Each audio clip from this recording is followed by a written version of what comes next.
point of our countdown of the top 10 worst hurricanes. We started with Cat 4 Charlie in 2004. 9 is the Great New England Hurricane of 1938. That's followed by Superstorm Sandy, which also hammered the Northeast. 7 is the 1935 Labor Day Hurricane, which is the strongest on record to strike the U.S. That's followed by the second deadliest, the 1928 Okeechobee Hurricane. Our next selection is the second of 3 catastrophic Cat 5s to make landfall in the U.S. At number 5, Hurricane Camille.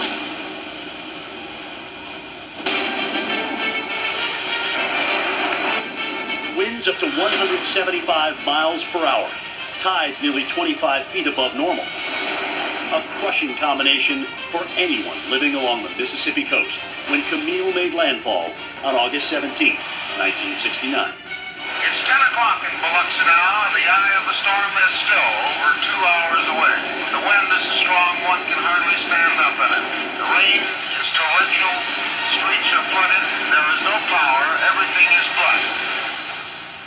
Camille is one of the great storms to ever hit the Gulf Coast. It's the only Category 5 storm to hit in the northern Gulf, and it's a very unusual event for that to happen. It was a very, very strong, very intense hurricane. And one thing we know is that stronger storms can produce a higher storm surge, and Camille produced one of the highest storm surges you'd ever see.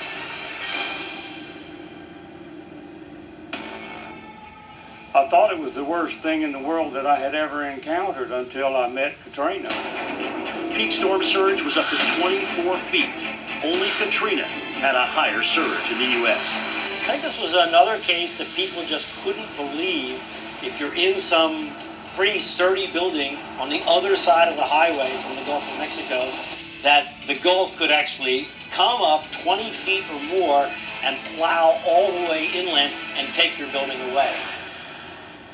A cubic yard of water weighs 1,728 pounds, and when that hits, it's like something that weighs that much hitting. People think the water's soft. It's not soft, especially when it's coming in rolling like that, and it'll batter anything down. You know, all you got to do is look at what was left of the coast when it got through battering them.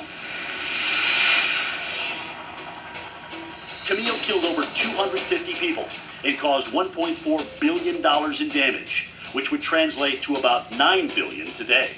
It was like 68 square miles of total destruction. 5,556 homes destroyed, a great many more terribly damaged, and the whole Richelieu apartment went down over in Pass Christian. One of the great myths of the storm is that 24 people died in the hurricane party at Richelieu, and that's just not true. Charles Sullivan is the author of Hurricanes of the Mississippi Gulf Coast, an archivist at Mississippi Gulf Coast Community College. He was a National Guardsman during Camille and got trapped with his crew in a barn. Their amphibious vehicle was no match for the overwhelming surge. Well, we're up in the ceiling and we can't get out because the snout of the thing is above the door. Well, I don't think I've ever known terror like that. I mean, that is absolutely the most terrified that I have ever been, and I think anybody that was in it would say that. Rescue Blue and White, come home. All rescue units, come home. There's a whole part of the Camille catastrophe which is not as well known as the landfall on the coast of Mississippi, and that is that days later, its moisture-laden remnants moving across West Virginia and Virginia created these thunderstorms with torrential downpours, moving slowly, dumping huge amounts of rain, and producing a disastrous flash flood there. Over 150 people died in Virginia from the mountain slides and flooding.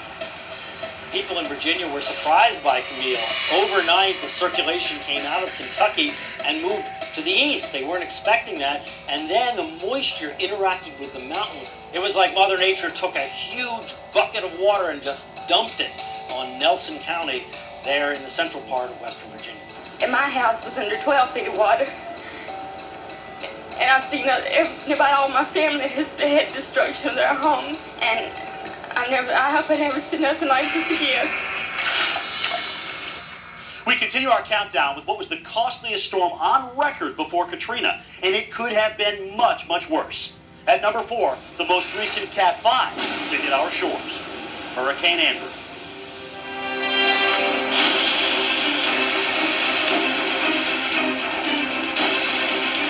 We're live in the Weather Channel Forecast Center. It's August 24th, 1992. History in the making as Hurricane Andrew is now making landfall in South Florida. Andrew's eye wall was one of the most intense we've ever observed on radar. And it was just like this wind machine, circular saw slicing across South Florida. While we had a record surge, the surge damage did not penetrate very far from the coast. If you look at Homestead and Florida City and see all these houses that were reduced to matchsticks and all these shopping centers that were reduced to rubble, that is almost exclusively wind damage. The compact cyclone, initially rated a Category 4, was later upgraded to a 5, with sustained wind at 165 miles per hour. It shredded the southern suburbs of Miami. About 80% of the city of Homestead was destroyed, including its Air Force base. It looked like a nuclear bomb had gone off. The devastation was that complete. Buildings flattened, airplanes tossed over, hangar doors pushed in. The base wouldn't open again for 2 years. By then, about 40% of the town's population had moved away. Andrew killed 15 people in Florida and caused $26.5 billion in damage. It's estimated that 2,600 homes were destroyed, leaving 175,000 homeless. But it could have been much worse. If Hurricane Andrew had hit downtown Miami, that would have meant that it hit South Beach, it hit the port, it hit the airport, it hit the Coral Gables business district. The city would likely not be the city it is today if that had happened. Brian Norcross is our senior hurricane specialist here at the Weather Channel. At the time, he was chief meteorologist at WTVJ in Miami and spent 23 consecutive hours on the air helping the community get through it. The eye is just coming ashore there in Cutler Ridge. We have no Miami radar, so we can forget the Miami radar. It fell off the building.